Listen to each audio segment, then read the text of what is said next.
the theme of home, I usually have portray really positive imagery about home, but for this image, I really wanted to, I guess, look at what it was like being in the closet and being at home and having all that pressure of, just trying to keep everything inside.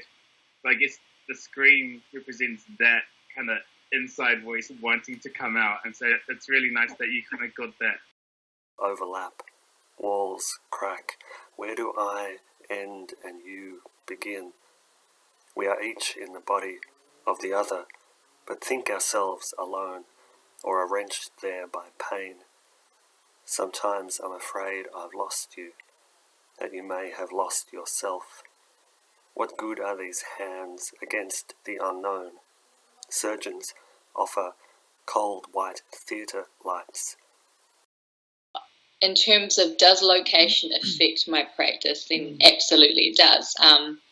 I think wherever you are, you start taking in even if you're not consciously doing it, the intricacies of, everyday life, of everyday textures and everyday things, and it does affect the way you paint or you process information onto a canvas. I think everything, all your inputs affect what you're doing. Most of my poems stem from the eye. I didn't quite get angry, but I got she looked jaded. I don't know, maybe that's because she looked little, but she had that expression, so there was kind of that tension there.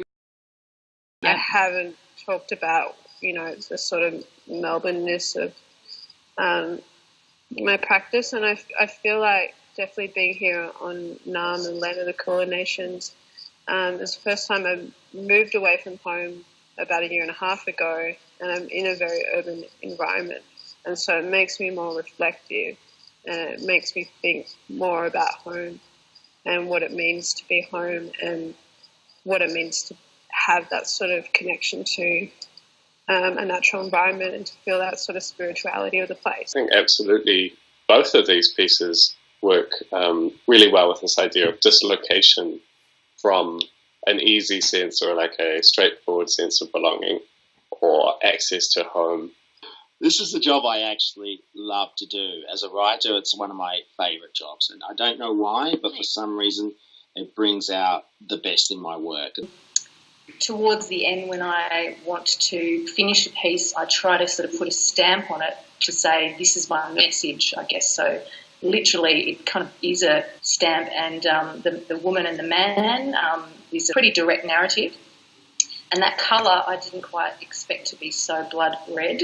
I've never printed onto layers like this before, so I love the fact that it's opened the narrative into new areas. It's not just about the man and the woman. It's worship it. This is how to love us long. Dig your toes in, head against earth song. Cradle.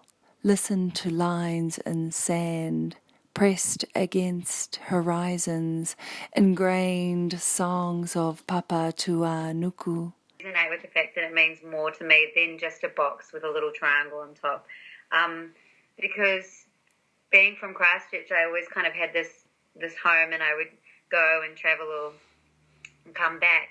And it was a really amazing place to live. It had this amazing underground culture of art and music, and I loved it. And, I grew up there. I knew everyone. I knew my way around. And then the earthquake happened, and it all fell down, and the culture kind of took a step back, and the whole city changed. That kind of flipped home for me. It flipped what the word meant. It flipped what it looked like. It flipped what I had, I guess.